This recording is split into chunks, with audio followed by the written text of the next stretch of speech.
7h, 9h. Nikos Aliagas sur Europe 1.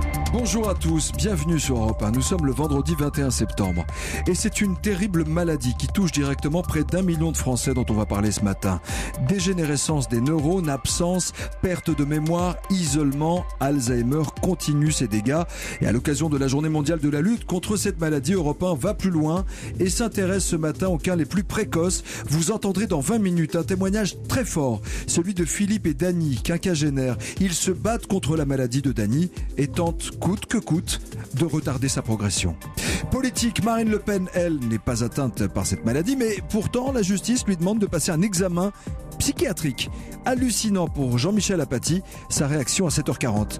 Cinéma, Jean Dujardin sera avec nous en direct dans le studio. Il est de retour en salle avec le film I Feel Good. Les critiques sont unanimes. Jean est magistral en quadra paumé dans une communauté Emmaüs. Il est mon invité à 7h45. 8h15, la ministre des Transports, Elisabeth Borne, est l'invitée politique d'Europe 1. Compte-t-elle, elle aussi, démissionner pour une place de maire? Elle répondra aux questions d'Audrey Crespo-Mara. Bref, voilà pour le sommaire. Le programme s'annonce passionnant. On va essayer en tous les cas de vous donner envie de nous écouter jusqu'à 9h du matin, de vous accompagner dans votre réveil. On est vendredi, tout va bien. C'est parti pour 2 heures d'information. Bon réveil à tous. Excellent début de journée à tous à l'écoute d'Europe 1. Il est 7h.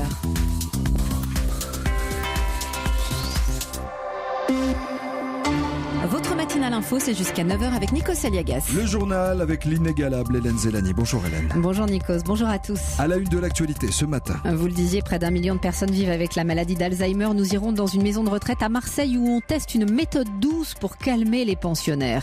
3 adolescents en prison à Nîmes pour de violentes agressions sur des homosexuels. Le plus jeune n'a que 14 ans.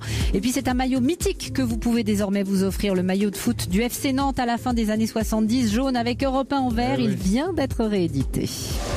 Europe 1. J'y pense et puis j'oublie. C'est donc ce 21 septembre la journée mondiale de la maladie d'Alzheimer, la 24e, la maladie du siècle avec les souffrances qu'elle engendre pour l'entourage et aussi bien sûr pour les malades. Justement, dans les Bouches-du-Rhône, on teste un nouveau programme dans une vingtaine d'EHPAD. Des thérapies sans médicaments pour diminuer les troubles du comportement, tout simplement aider les pensionnaires à vivre mieux. Par exemple, en rendant plus paisible le moment angoissant de la tombée de la nuit. Nathalie Chevant s'est rendue dans l'une de ces maisons de retraite. Musique douce, lumière tamisée, odeur de lavande. Ici, les patients atteints d'Alzheimer testent depuis 2 ans une salle multisensorielle. L'idée, c'est de personnaliser l'ambiance à la tombée de la nuit pour apaiser les épisodes d'agitation. Dans cet EHPAD, plus question de shooter systématiquement aux médicaments.